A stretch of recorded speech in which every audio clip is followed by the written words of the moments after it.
learning English but find it difficult, confusing, even mysterious? Are you an English teacher but find English grammar easier to use than to explain? Well, don't worry. On this show, I'll be your language detective. I'll answer your questions about the English language and help you solve these English mysteries. It's Hard-Boiled English Live.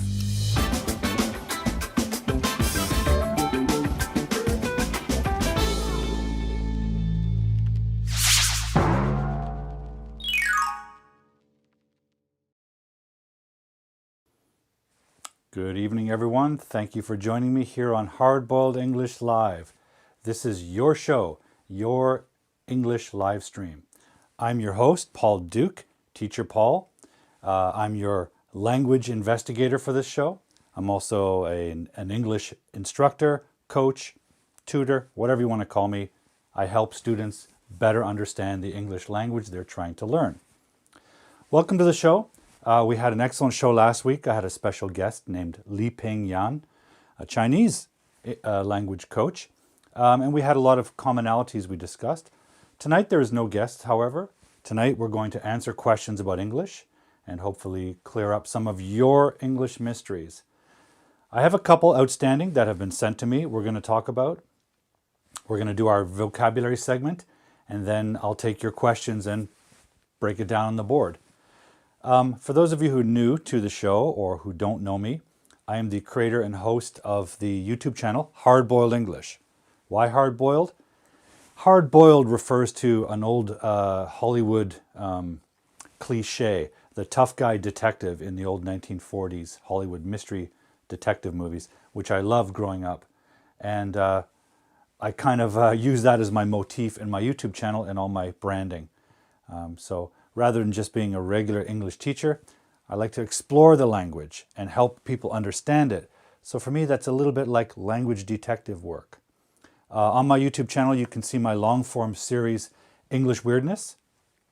And in that show, it's half-hour episodes, and I make this with my students, and we explore some of the strange aspects of English grammar. Recently, I've also opened an online writing workshop. And these are online courses that you can purchase and take. It's still under construction, but it is open. And for that reason, it's available at a very low price.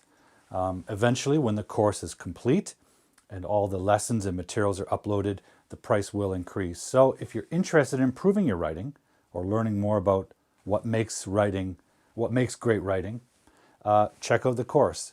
That's www.writingworkshop.thinkific.com. So check that out. Now the first thing I'd like to do is welcome everyone to the show, and I'd like to do that by asking you to say hello in the comment threads and tell me what country you're watching from. Already I can see several of our guests joining us. Some of our usual friends. We have Chris Derboven from Belgium. Chris is in Belgium. And we have Luza Ang joining us from Colombia, one of my favorite countries. I was there not long ago, visiting an old friend, and I had a wonderful time in Colombia and went to Bogota and Cartagena. My friend Wilson from Ecuador is here. Welcome to the show, Wilson. Great to see you, or see your comments. Who else is joining us? If you're joining us, please say hello in the comment threads and tell me what country you're watching from. I see a Facebook user.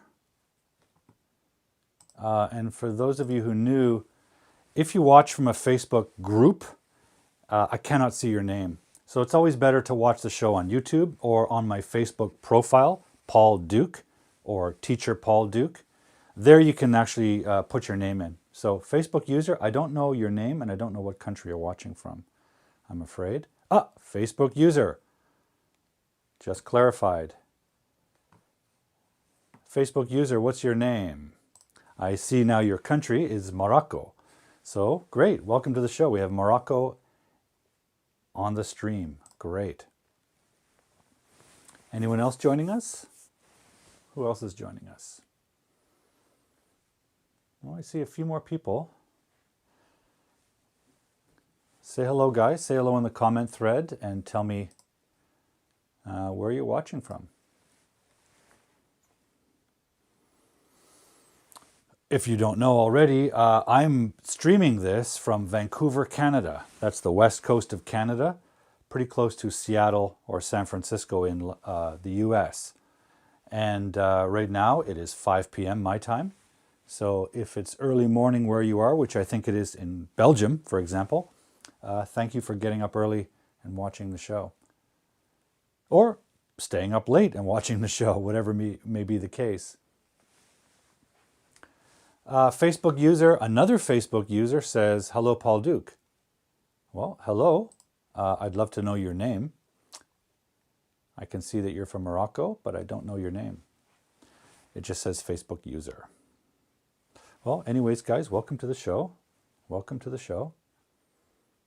You can watch this show on Facebook. You can watch it on LinkedIn, Twitter, YouTube, Africa TV, FC2, Twitch, Daily Motion. Oh, we have Pony joining us. Hi, Pony, from Mexico. Great. Great to have you with us. We'll get going in a minute, guys, once we say hello to everyone. Oh, let me just move some stuff around. As you can see, guys, I no longer have my studio engineer with me, so I have to do the mouse myself. It's a bit tricky. Chris Derbovin says it's 2 a.m. in Belgium, so sounds like you stayed up late. Chris, thank you very much for joining us. Okay, so my friend in Morocco is named Fuad. Welcome, Fuad. We have Kumiko-san from Japan. Hi, Kumiko. Welcome, welcome, welcome. Great.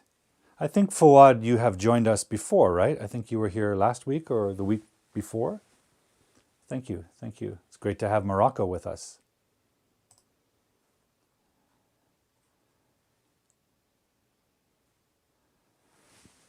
Anyone else joining?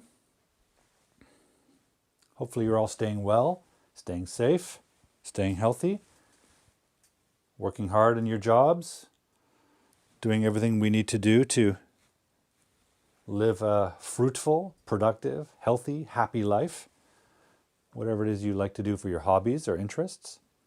Actually, let me ask you that question, guys. What are your hobbies? Tell me your hobbies in the comment thread. What is your hobby?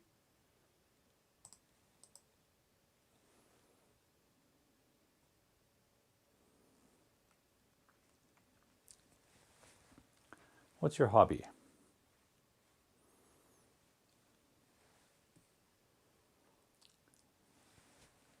If you're just joining us now, guys, please say hello in the comment thread and tell me what country you're watching from. We have Chris from Brazil joining us. Welcome, Chris. Great to see you. I wonder if I have some artifacts of Brazil with me. I think I don't. Interesting. We have Jean Silvio from Brazil also. Jean Silvio, great. Jean Silvio, what city are you from in Brazil? We have Pony with us. Yeah, Pony's with us again. I have another Facebook user, but I don't know your name. Guys, when you watch from a Facebook group, like the Hard Boiled Workshop group, I don't see your name, so please tell me your name. Otherwise, we just see Facebook user, which isn't that helpful. We'll get started with the show in a moment, guys. Great. So Chris says I'm an art collector and a volunteer for stray cats. Excellent. So that sounds like a busy hobby. We have another Facebook user saying, hello, Teacher Paul from Japan. Great. But what's your name? Guys, when you use the Facebook groups, I can't see your name. So if you watch Facebook on my Facebook profile, I can see your name. Or if you jump over to Teacher Paul Okay, Luza says, at the moment, my hobbies are translating different kinds of things from educational documents to interesting things on various subjects. Wow, great. Oh, we also have, I think it's Tien. Tien joining us. Tien, are you in Vietnam? I think you've been with us before.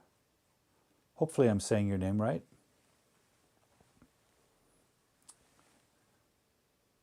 Okay, guys, we're going to get to our first segment of the show. The first thing I like to do every show is introduce some new vocabulary and get you some practice using it. So I'm going to jump off the comment thread and over to the vocabulary segment. And today's word, guys, it's an adverb. We're introducing adverbs this season. And this adverb's pretty interesting. I think you'll like it. Anyways, it's very useful, right? Sometimes students say, teacher, is this word popular? Well, who cares if it's popular? It doesn't matter if it's popular or even if it's common, really. What matters is it useful? Can it communicate a meaning to you or from you to someone else? That's the really important thing. Now, if it's common, yes, you should use that. You should learn that word more than you should learn an uncommon word because there's a better probability you'll need it. So common is important, but popular isn't really that important. If it's common and widely used, it's probably useful. So today's word is reluctantly. Reluctantly. Reluctantly. Reluctantly. We have Yumi from Japan with us. Hi, Yumi. Welcome to the show. So this adverb, guys, reluctantly, means to do something. Remember, it's an adverb, so it modifies actions. So it means to do an action in a way that involves hesitating before doing it. Now, why would you hesitate? Well, maybe you don't want to do that thing, but you have to. Or you're not sure if you should do it. I'll give you an example. This happens every year. Probably in your country it happens too, but every year I reluctantly pay more taxes. Right? You pay taxes when you buy something. You pay taxes when you earn a salary or money. And at the end of the year, you have to pay more. In Canada, we pay a lot of taxes. So look what we have here, guys. We have the adverb, and it's an adverb of manner. It tells information about how you did something or what way. So I reluctantly pay more taxes. Okay? My board is a little funny today. Can you guys see that all right? I hope so. So I reluctantly pay more taxes. Pay is the verb. The adverb comes before it. Okay, I reluctantly pay taxes. I don't really like paying taxes. That's money I have to pay the government. Now, I understand it's an important responsibility. So I pay my taxes. I never cheat them. I don't enjoy it. I enjoy earning money or spending it on products or food. I don't enjoy giving it to my government, but I understand it's important, so I do it. So it's my duty. So I hesitate to pay taxes. I don't feel great about it, but I do it anyway. What else can you do reluctantly? Well, maybe,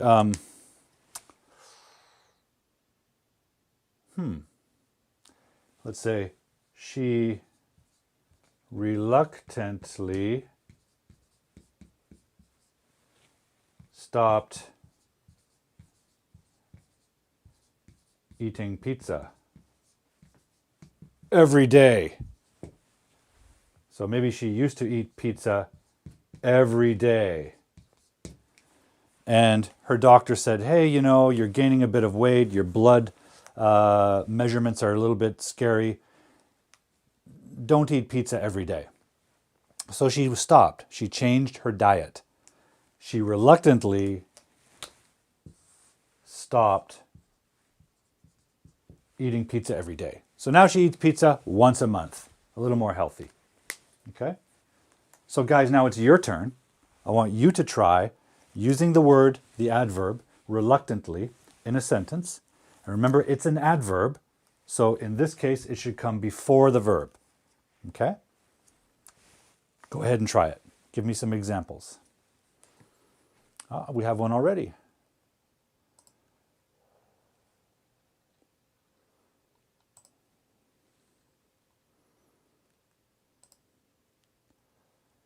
Oh, Tien from Vietnam, welcome. Yeah, thank you very much. Okay, guys, so here's Chris's example.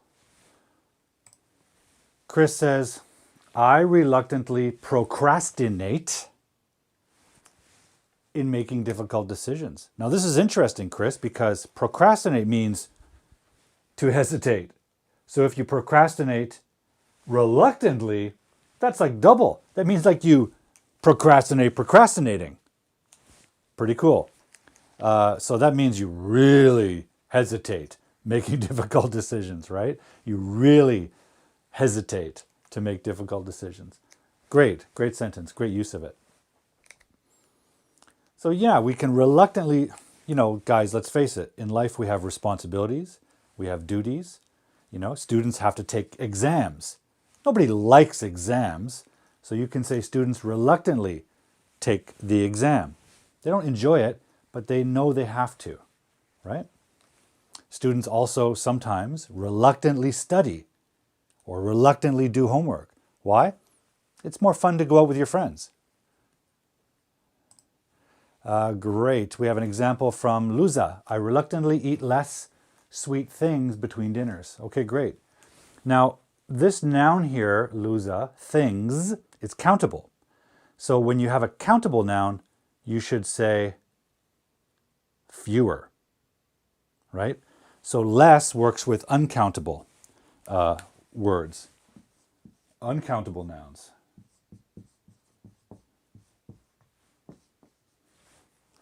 Oh, I guess you can't see that. Okay, one moment. Less.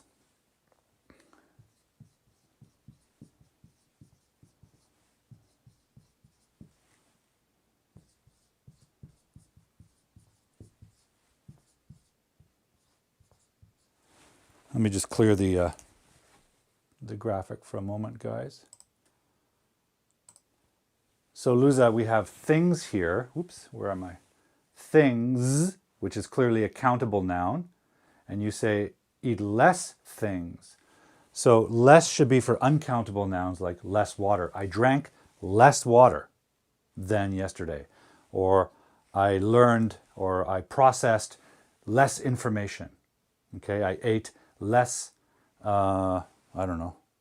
drank less coffee, right? But with countable nouns, you should use fewer. Okay, fewer sweet things. Okay, graphics coming back up. And let's see some more examples.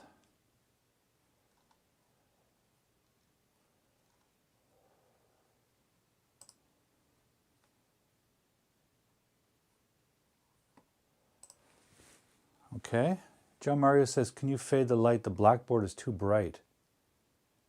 Is the blackboard too bright or are my pens not very dark? Let's test that, John Mario, because I have the same lighting I always do. How dark is that? That doesn't look very dark. Let me try clearing this, guys.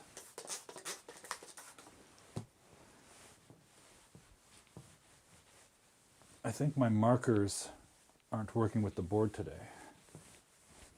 Because the markers look light here for me.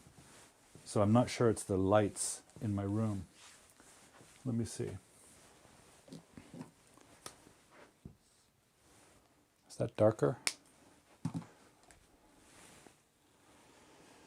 We'll see in a minute when it dries up. Okay, let's see some more examples here, guys. But Jean Silvio, thank you for pointing that out. I appreciate that. We'll experiment with that and see what happens. I reluctantly use my old computer. It would be better to use a brand new computer. But brand new computers, we don't always have them. So I reluctantly use my old computer, right? Great, great sentence. That's from Wilson. Thank you, Wilson. What's the next one we have? She reluctantly pushed his hands away. Okay, good. She reluctantly pushed his hands away. Controversial situation a little bit. But the grammar, perfect. Reluctantly pushed. Now, reluctantly pushed his hands away means she hesitated before doing that, which means she didn't want to push his hands away, but she did. That's important, right? So it means she kind of wanted his hands not away, but close, but she pushed them away reluctantly. She didn't want to do it, but she did it. That's the important thing about reluctantly.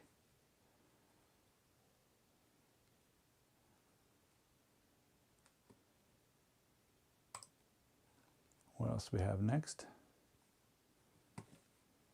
Yeah, great. Luza has a revision. Reluctantly eat fewer sweets. Great, exactly. Fewer sweets. Good job, Luza. Where's my mouse here? Now my mouse is frozen. Allow me one moment, guys.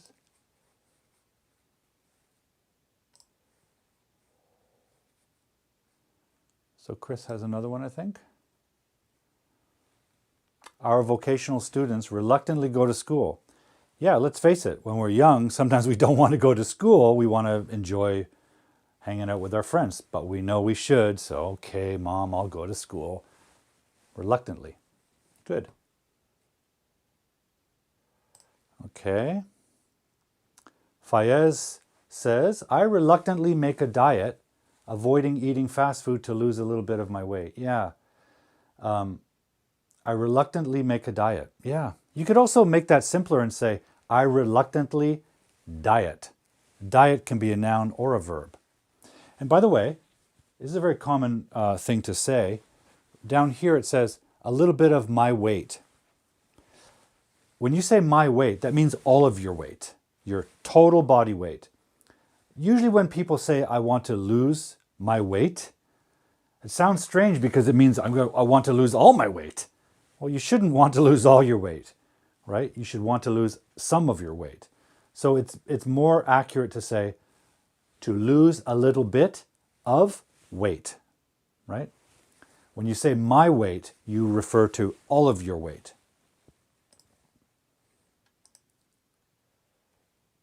Luza says the pen seems light. Yeah, I know the pen seems lighter than usual, right? Not sure why. I have new pens. Let's try an old pen. Luza's been here with us before, so she remembers. See, that one looks dark. I'll use this one. Maybe it's new pens, and they haven't got themselves ready yet. Maybe pens need like a warm-up. Okay, I have a red and a blue, nice and dark. Great. Okay, I'm going to use those. Let's see if I missed.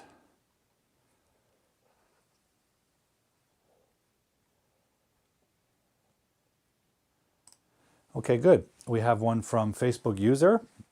He reluctantly decided to accept our idea about the environmental issue, right? Reluctantly decided. Yeah, guys, this is a worldwide problem, right? People are telling politicians and leaders, hey, we have to do something about the environment. Politicians usually move things slowly.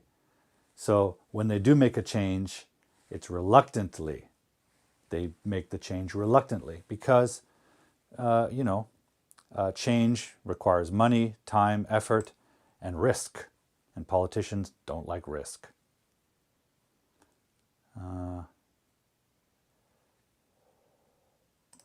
We have one here from another Facebook user. Michael reluctantly left her at the hospital for the night. Okay, great. So Michael was visiting his friend at the hospital, maybe his partner, and, didn't want to leave the hospital. Michael prefers to stay with his friend or partner at the hospital, but hospitals have visiting hours, limits. So he had to go.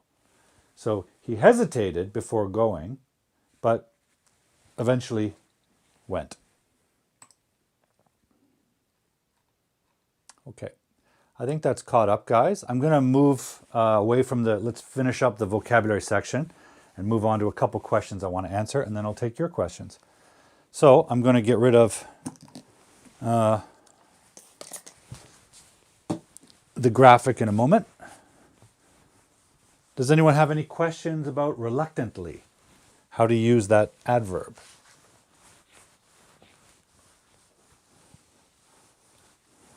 If not, we'll move on. Okay.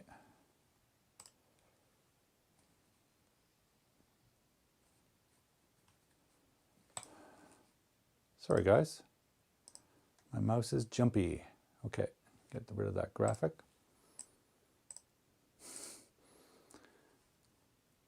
It's much better when I have a helper on the show.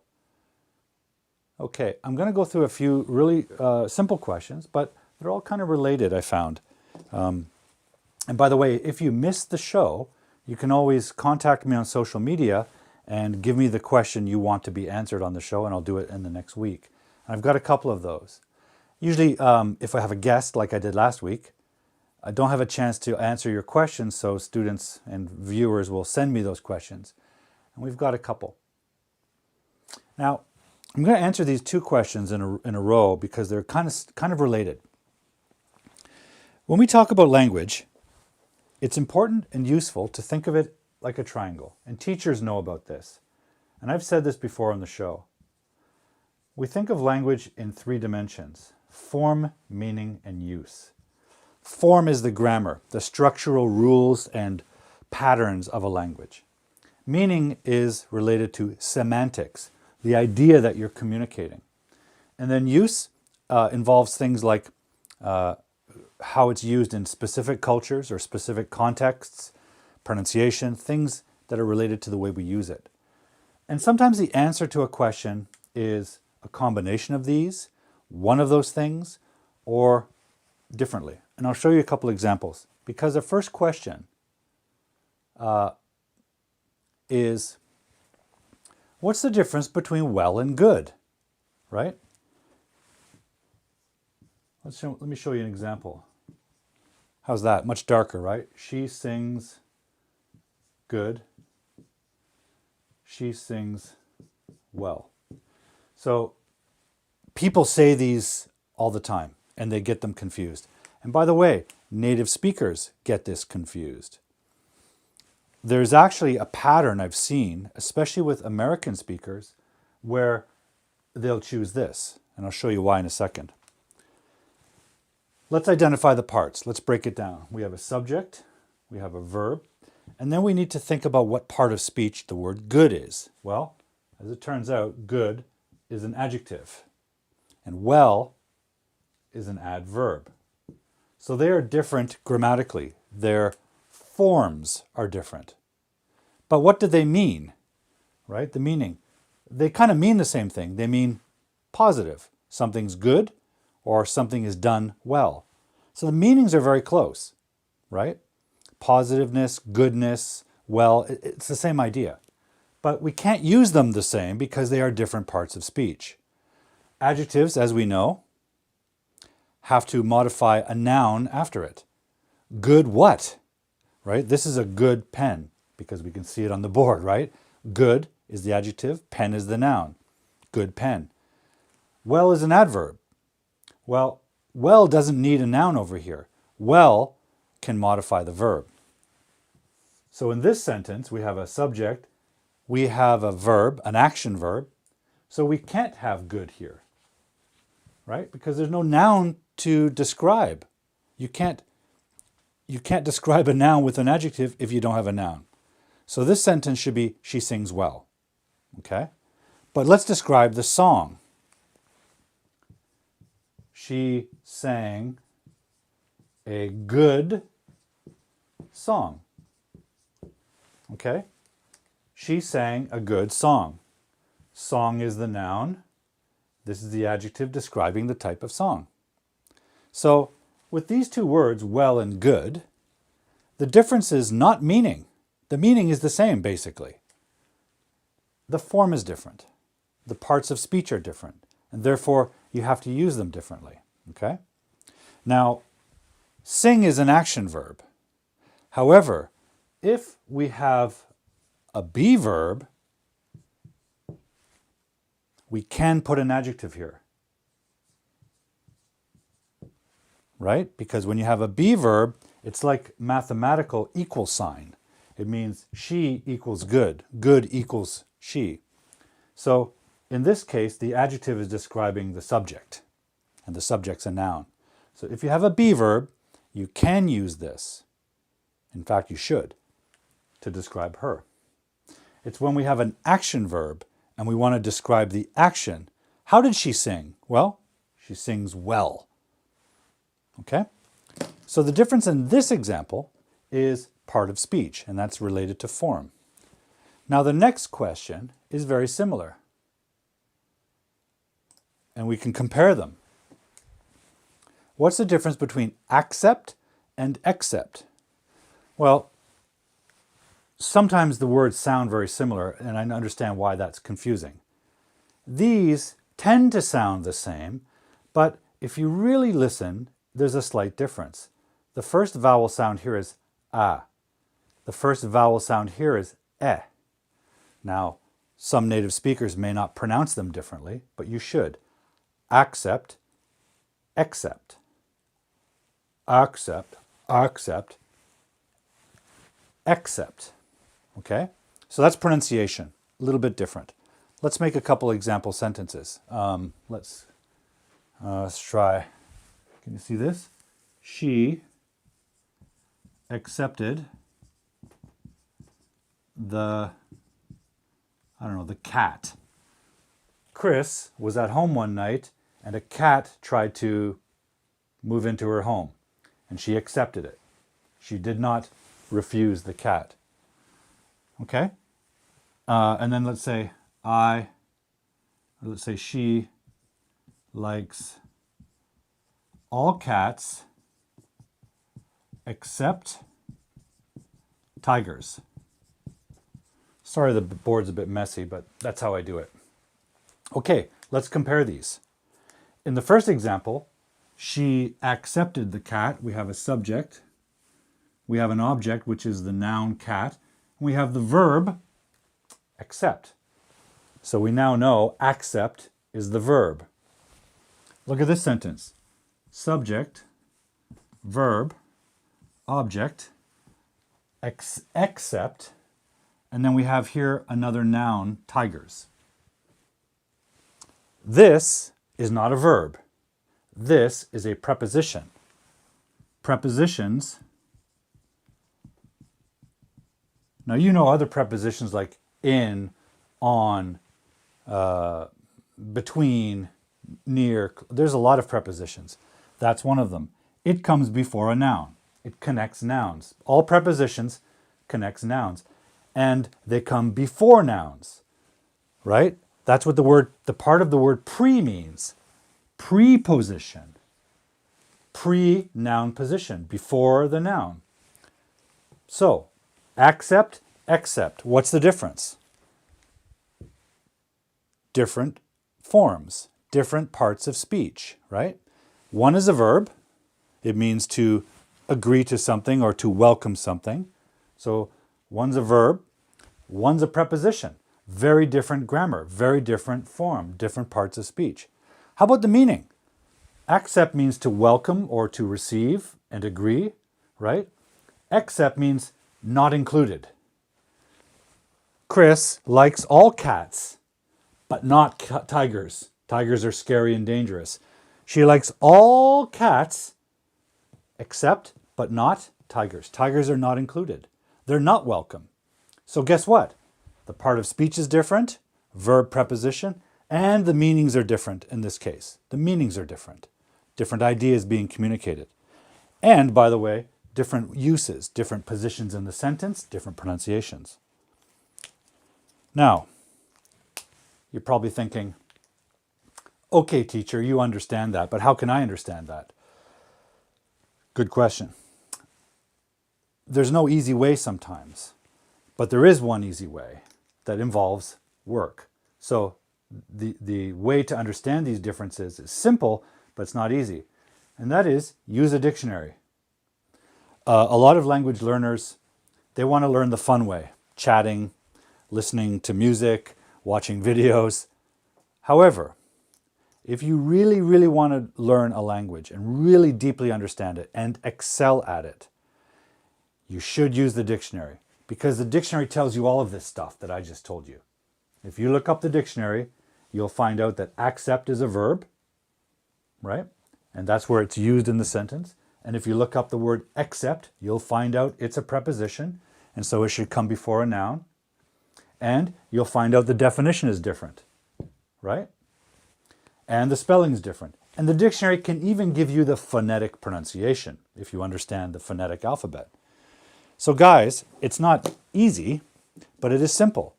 Check the dictionary. The dictionary can tell you a lot of information and answer some of these questions. Because in the case of well and good, what's the difference between well and good? One's an adverb, one's an adjective. Dictionary tells you that, right? What's the difference between accept and accept? Dictionary tells you that. So I know a lot of students don't want to hear, look it up in the dictionary, but it works. It is a solution. I understand technology has evolved and there's lots of other ways to learn a language, but I strongly believe there's no substitute for a good old dictionary. When I learned English as a kid, I used a dictionary all the time. And in fact, sometimes I still do when I encounter a word that I'm reading and I don't quite know it. Now, I can also understand words' meanings and form from context, but I'm not afraid to use a dictionary. In fact, I have one here I wanted to show you because it's really kind of big and crazy, but I don't know where the heck it is.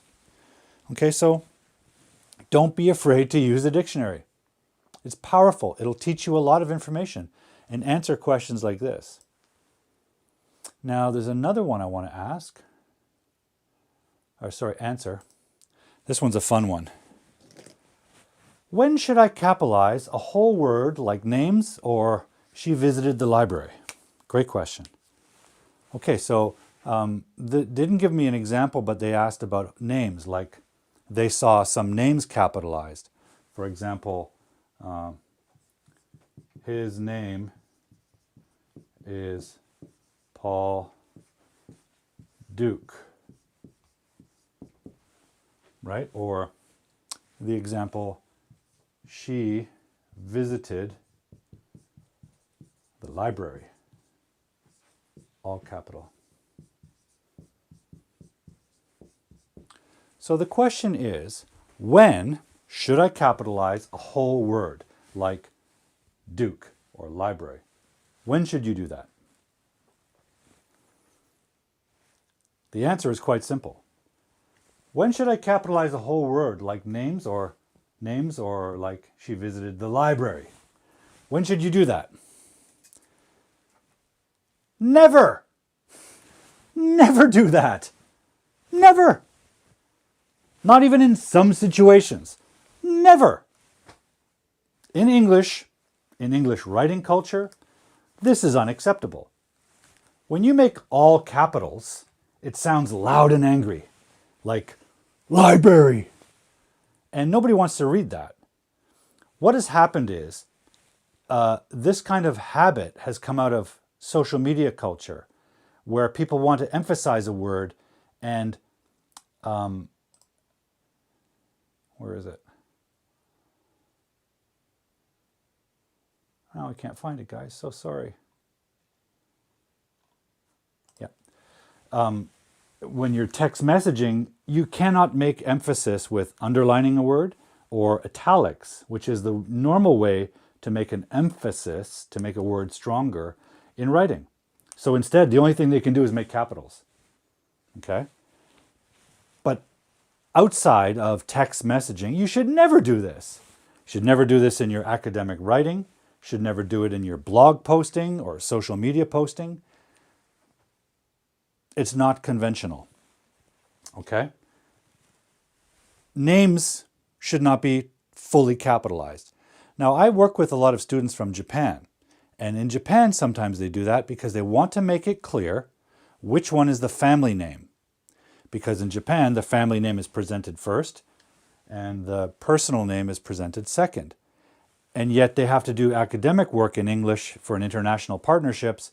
So they want to make it clear for people outside Japan who don't know the Japanese names, which one's family name, which one's personal name. So they do that as a conventional, again, back to our triangle, form, meaning, and use. Part of use is called conventions. Ways of doing things that are just adopted because they work, they function. So using the last name in capitals in Japan has a function to make it clear for non-Japanese readers, okay? But outside Japan, in English writing culture, never do that, okay? The capital of a name goes in the first letter only, okay? And that's also true for places, right? Like Canada, a country name. And by the way, in English, you need to capitalize the first letter of a country even in adjective form, right? Canadian weather. Okay? So Canadian is the adjective. It still needs a capital. That's different than Portuguese or Spanish, I believe. Correct me if I'm wrong, any of you who speak Spanish or Portuguese, but in English, you should capitalize the adjective form. Canadian, Japanese, American, Colombian, okay? When else do you capitalize? Names of companies like Apple, Apple the computer company, capital A, right? Names of academic subjects like I study history, capital letter. I study English, right? Okay, that's capitalization. How about a sentence like this? She visited the library. No, no way. Don't do it. It looks terrible. It looks loud and angry, like a text message. And you shouldn't be loud and angry in your writing. And if you want to express anger, you use words, not style. If you want to express anger to your friend, you say something like, she visited the library and it really upset me. Okay? Explain that you're angry. I see a question here from Cleonisi. The internet? Yes. Capital letter. Because it's almost like a country, right? It's a place, a virtual place. And it's the only one. So capital on the front of library? No, it's not a place like a country name. It's not even a company. So it's just library. Okay? So no capitals, no all capitals. But then there's always a student who tells me, teacher, wait a minute. I have a book, and on the cover of the book, it's all capitals. I'll give you an example. This is a book, beautiful book, called The Old Garden by Hwang Suk-young, Korean writer. Beautiful book, one of my favorite novels. Look at the title, The Old Garden. All capitals. Why, teacher? Well, here's why. That's not a sentence. That's not even a paragraph. It's a title. Also, it's artwork. It's on the cover of a book. The cover has different rules. This is not a piece of reading. This is art. This is cover art. Or a movie poster, right? A movie poster can have all capitals. Why? Because the purpose of this is to catch your attention. And this looks strong, right? Strong and bold. Because in the bookstore, you walk by, this company who owns this book wants you to notice it. So those strong characters are important. By the way, if you want to read a great novel with a little bit of South Korean history in it, and also romantic and very touching, great story. Great novel. The Old Garden by Hwang Suk-young. Okay, so when you write a paragraph or an email or an article or a blog post, don't follow the cover of a book. Follow what's inside the book, right? Because in here, if they say the old garden, they don't use all capitals, right? It's only for covers. Covers have a different convention, different rules. Okay? I've got a couple questions here about this. Where am I here? Capitalization is a good topic, I think. Let me just catch up here. First, I want to say hi to Roni from Bangladesh. Welcome, Roni. Bangladesh in the house. Also, Cleonice from Brazil.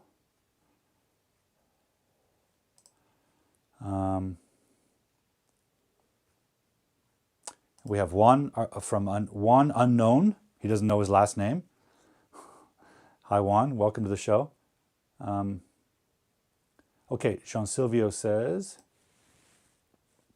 we need to use capital first letter and nationality also when it's not the first word of the sentence. Yes, yeah. So country name, capital letter, always. Beginning of the sentence, end of the sentence, doesn't matter, always. It's a way of respecting it, right? It's capital, it's important. And the same with the adjective form. It doesn't matter if it's the start of a sentence. Now, it is true that a capital letter always starts a sentence, right? You can see it here. Capital letter. If we put she in the middle of the sentence, no capital. But if we put Canada here, yes, capital. If we put Canada here, yes, capital, right? Let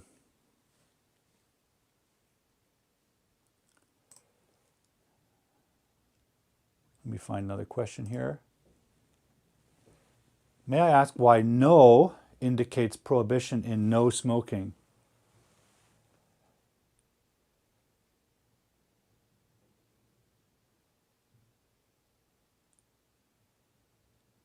Yeah, so Juan is asking this.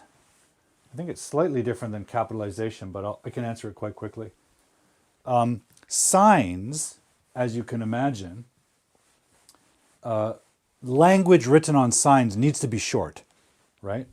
And powerful and clear, because usually they want to be seen very quickly. Like a traffic sign when you're driving on a highway, you only have a split second to read that sign. It's got to be simple and clear.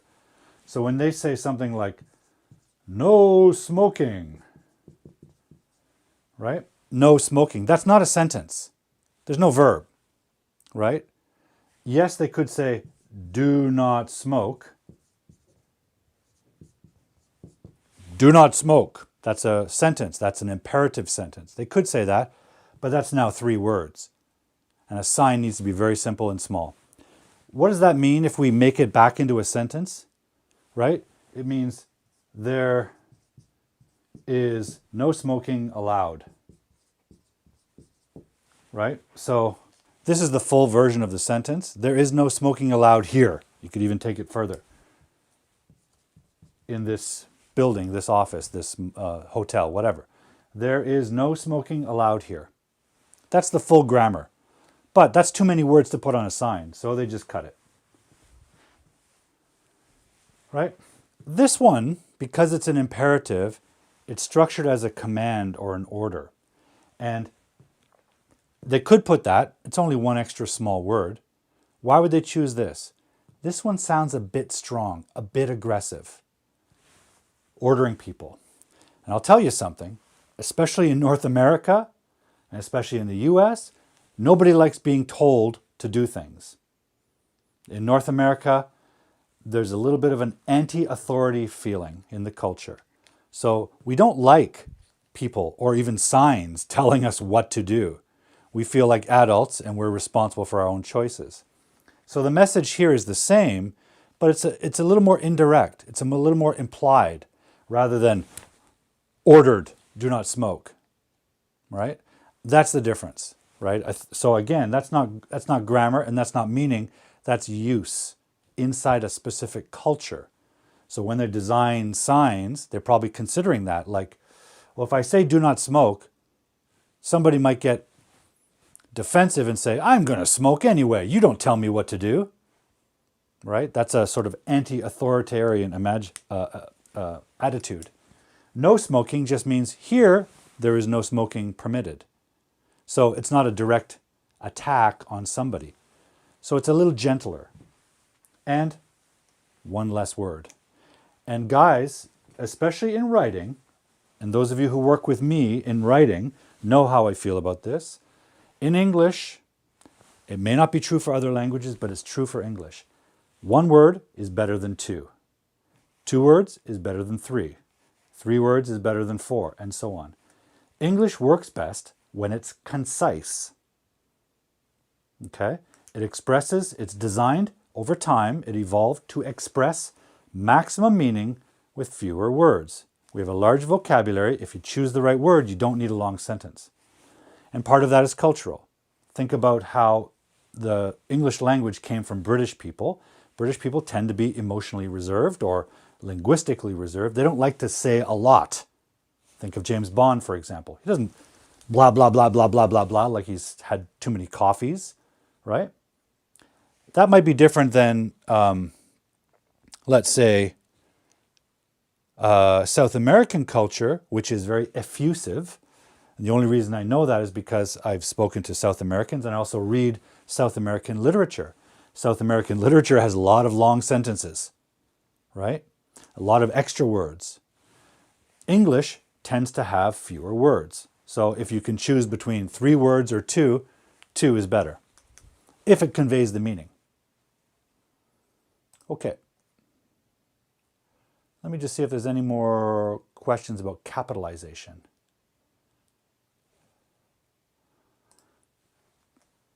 Facebook user, thank you. That's a very kind thing to say.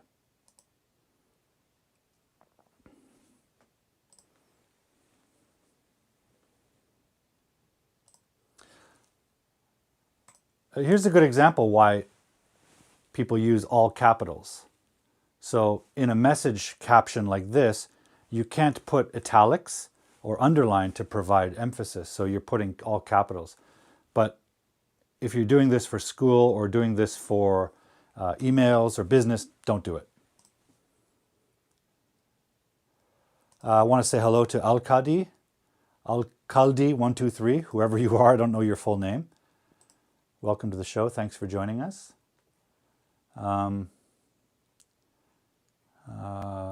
Somebody says, blessed morning, everyone.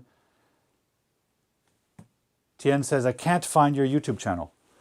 Go to YouTube and enter, I'll show you. Gosh, I can't find it. Hard-boiled English, you'll find me. Or Teacher Paul's Hard-boiled English. And the YouTube channel looks like, let's see if I can share the screen with you guys. I'm not sure if I can. I can't actually. Yeah, go to YouTube channel Hard-boiled English. You should be able to find it.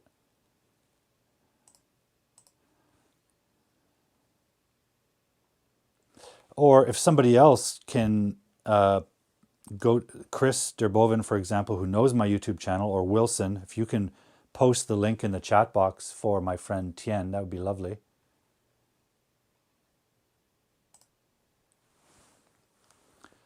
Juan says, I thought smoking functions as a noun. Smoking does function as a noun in here, but it's still not a complete sentence, right? There's no verb.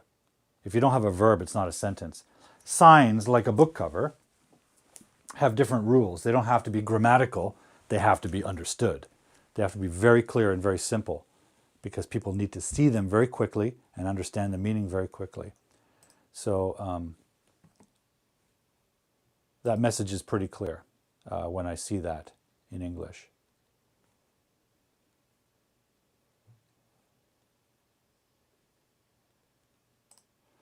Okay, Roni has a question about inverted comma. This is not an inverted comma, Roni. This is a quotation mark.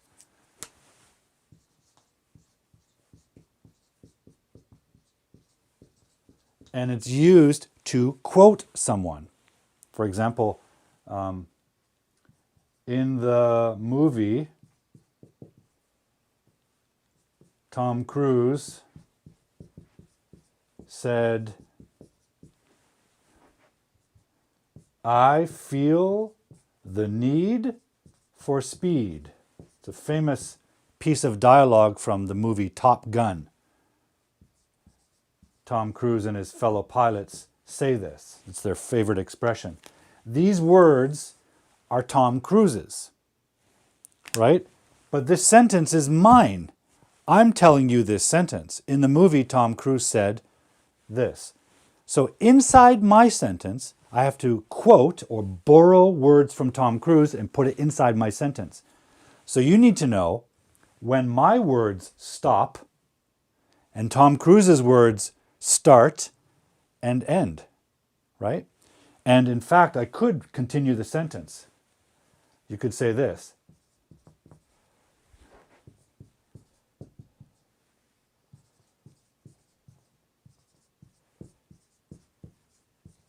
Right? That's the end of my sentence, my communication. My communication is, in the movie, Tom Cruise said, I feel the need for speed, and this made me laugh. The whole thing is my communication, my expression to you. In the middle of that are Tom Cruise's words, right? And you need to know where his words start and where his words end. Guess how you do that? With the quotation marks, right? If you read literature, which you should, you can see this all the time. When characters are saying words, right? The character speaks this word. The character says, Blackie is dead. And then the story tells, the reader tells us details about the story. And then another quotation. So quotation marks start and end what somebody said, the exact words they said, okay? Now you can notice closely in this example, something interesting is happening. In the movie, Tom Cruise said, I watched Top Gun on TV years and years ago. I know there's a new Top Gun movie, but the original one I watched a long time ago. So my verb is past tense, simple past, right? Past, simple, simple past, whatever you want. It's past tense because he said that in the movie years ago when I watched it. But what does Tom say? Tom says, I feel. Present simple. Because in the movie, the story happens in the present, right now. You're in the moment. So when I use quotation marks, I have to say exactly what Tom said. I can't change the quote. This is called a quote or a quotation.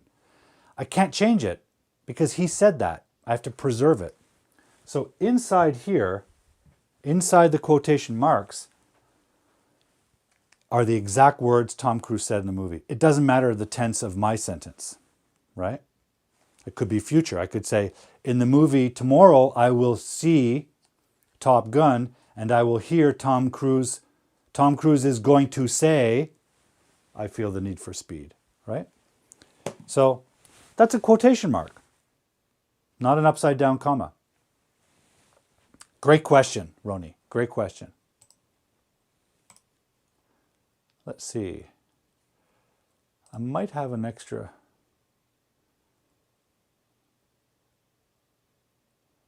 Well, I think I covered the questions that were sent to me. We have a little bit of time, so now it's your turn. I want to hear what your English mystery is so I can be your detective. So, have you heard any confusing English expressions lately? Any doubts you have? Please write it in the comment box and I'll do my best to answer. In the meantime, I will clean the board. You think about what kind of question I can answer or what I can help you with, okay?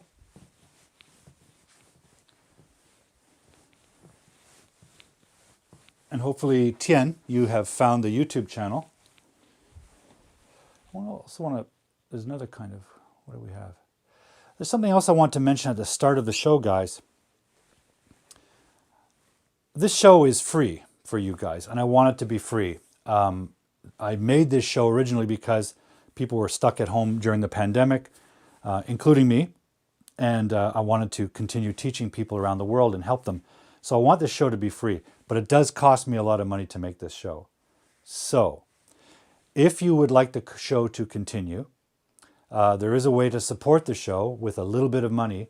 You can go to www.buymeacoffee.com/hardboiled, and you can buy a coffee for $5, and I use that money to support the equipment, the software, the licensing, a lot of expenses to make this show free for everyone to watch.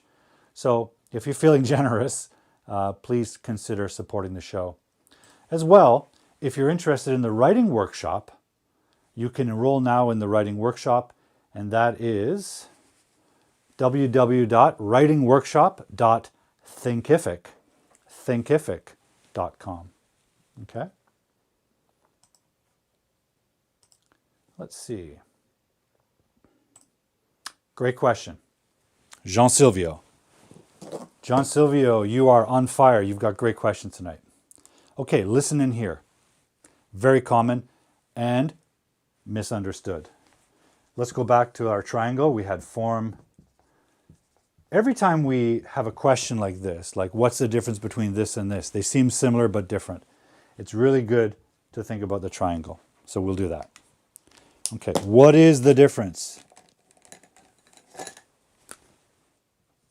Okay. Let me think of two examples. I hear the birds.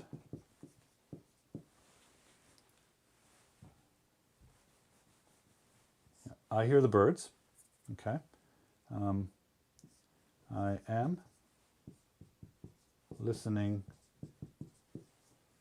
Well, no, that's not true. You are listening to me. So let's compare them. I hear the birds. For those of you who don't know, this studio that I'm in, this classroom, is actually not a classroom. This is my home. This is my office space. And outside there is the ocean. I live near the ocean. There's a lot of birds around here. So the two sentences. I hear the birds, right? I hear them. And you are listening to me. You don't hear the birds. Now, here's what's similar. Here is a verb. There's our subject. Here's our subject. I just use a different tense, but it doesn't matter the tense. You are listening. That's the verb. So, they're both verbs. So the form is the same. They're both verbs. The grammar form is the same. The meaning is different. Okay? Here is passive.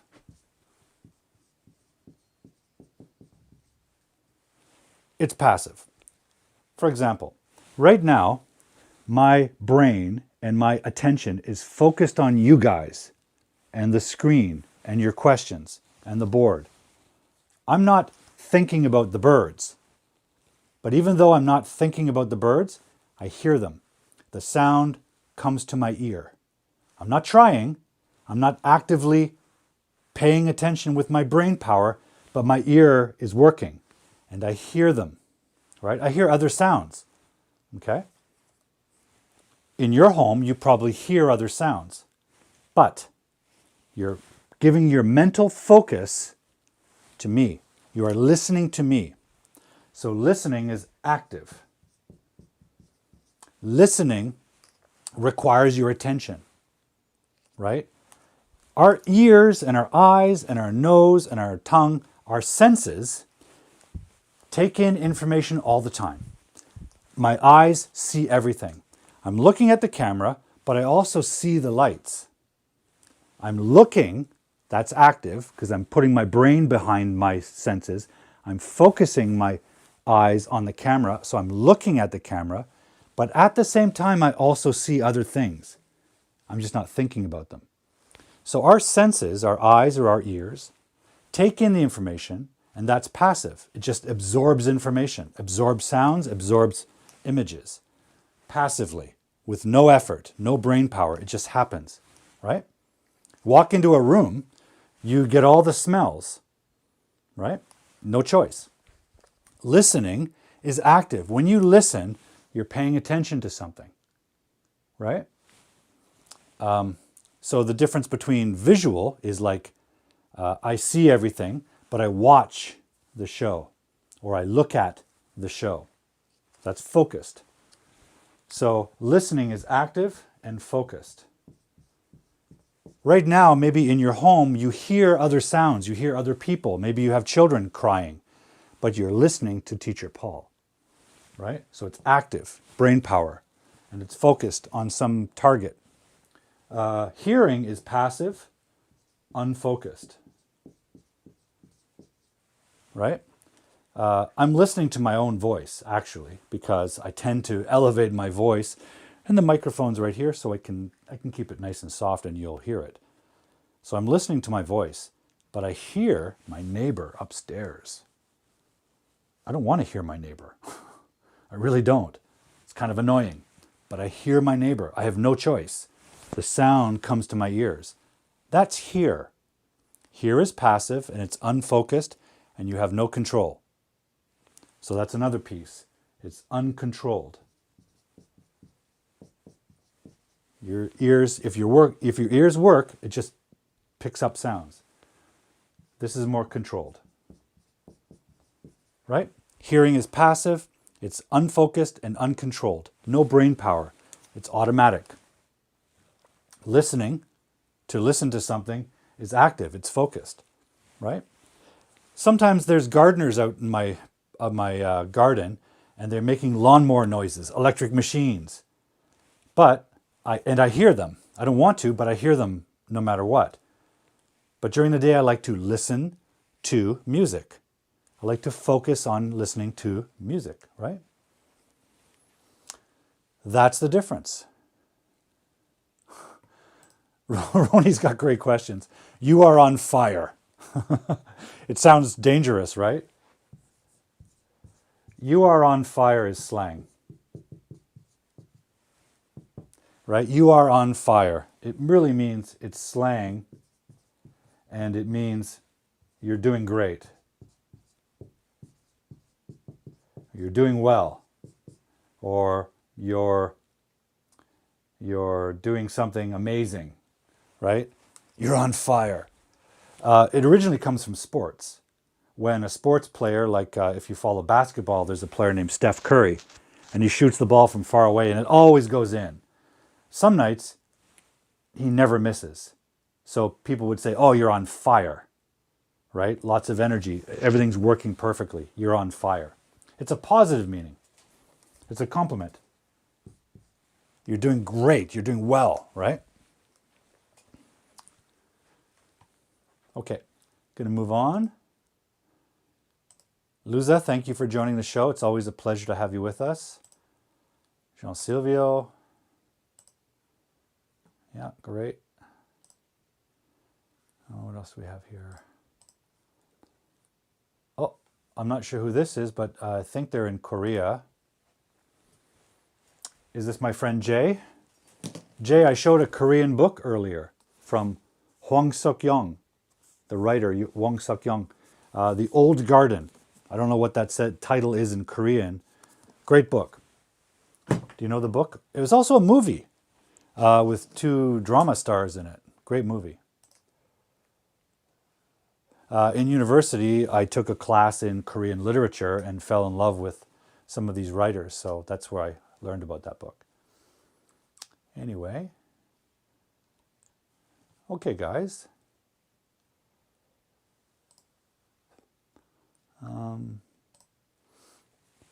Again, guys, if you want help with your writing, please consider enrolling in Teacher Paul's online writing workshop, available at writingworkshop.thinkific.com. And if you feel generous, please support the show with buying a coffee, buymeacoffee.com/hardboiled. Okay? Yeah. Hwang Suk-young is a very famous author, right? Very famous. Okay, so he is so famous author. You should really say he is such a famous author. He is such a famous author. But thank you. Yeah, I agree. He's a great author, very famous. We have Chris saying, Teacher Paul is always on fire to teach us with an excellent live show. Thank you, Chris. That's very nice of you to say. Maybe we can play with that a bit, Chris, actually, to show a bit more of the meaning. On fire, right? So burning hot. Well, the truth is, if you like the show, sometimes it's because I have energy and I'm giving examples and stuff. I kind of feel hot. I have studio lights. It's very hot in my city now. I kind of feel like I'm on fire because I'm using lots of energy, lots of excitement, lots of energy. Makes you feel like you're on fire.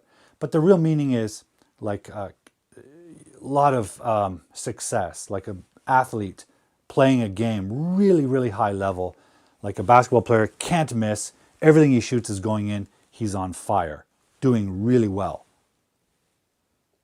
We have Bonnie Esther with us. Hi, Bonnie Esther. Welcome to the show.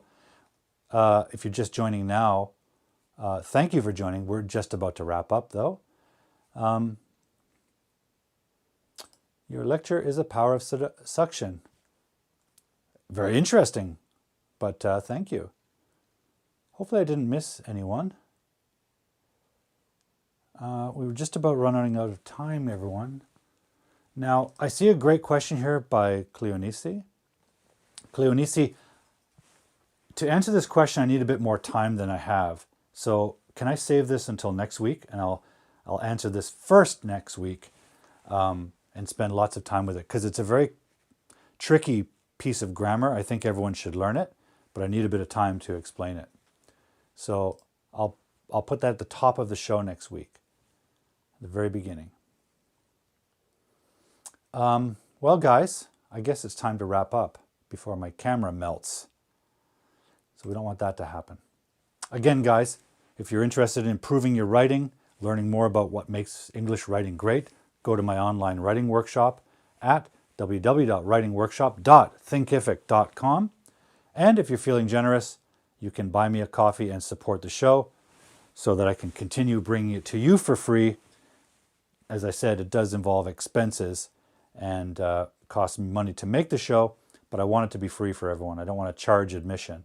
So if you feel generous, please support us at buymeacoffee.com/hardboiled. Well, guys, I'll take this opportunity to say good night then. Cleonice, thank you. You're welcome. Yeah, next week I'll explain subjunctive. I'll spend lots of time with it.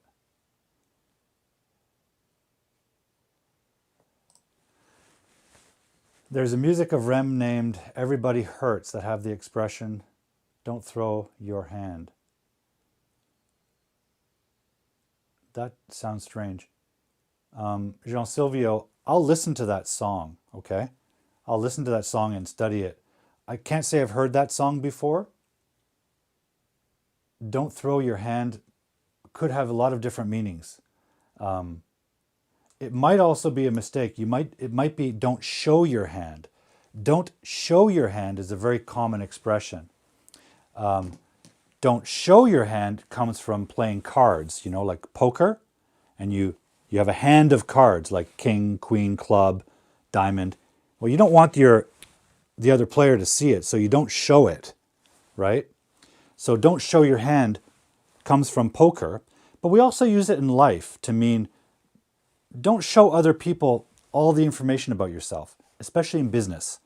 For example, if you're negotiating something, you don't want to tell the other business everything about yourself because it may give them an advantage. So don't show your hand can mean, REM, great, thank you. Don't show your hand can mean withhold some information, keep some information secret. It kind of gives you an extra power you may need later, right?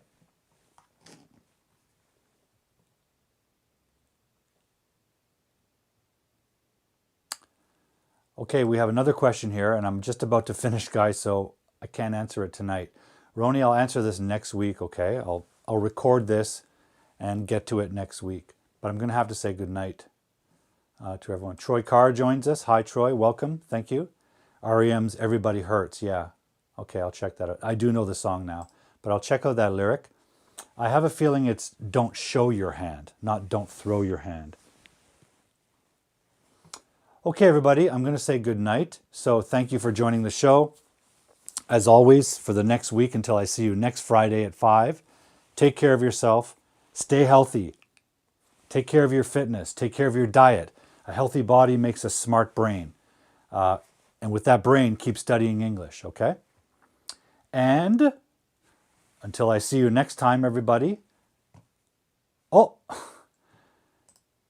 people are joining us just at the end. Chin-hee Kim, thank you for joining us, but we're just about to say goodnight. I'll consider your question next show, okay? I'm going to answer that question about hands next show. Thank you for joining us.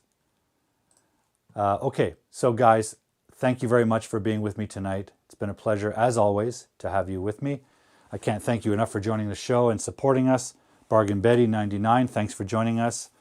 I'm going to say goodnight. So until I see you next time, guys, as always, take care, stay healthy, and stay cool.